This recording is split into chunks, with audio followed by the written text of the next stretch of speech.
playing with electric shock collision game. Okay, we have seen this thing kind of toys in carnival or something, so let me show you how you can play it with your child. Okay.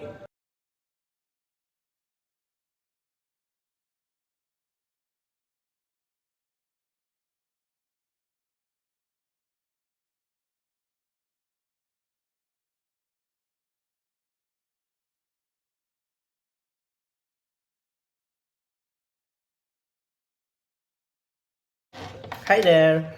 Okay, so now we are going to talk about the benefits of this game.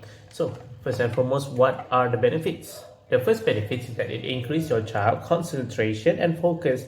Why did I say that? Because in order to make sure this hoop goes through all these obstacles and not touch any of this ring, your child need to have a really focused and have a really steady hands.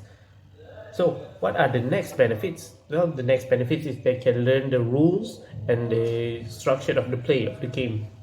So, when they play with friends, they need to understand that they need to play with, if you're touch and it buzzes, like for example, like this, then they'll turn this over and it's someone else's turn. So that someone else can take their turn to play, they can learn to socialize with other children also.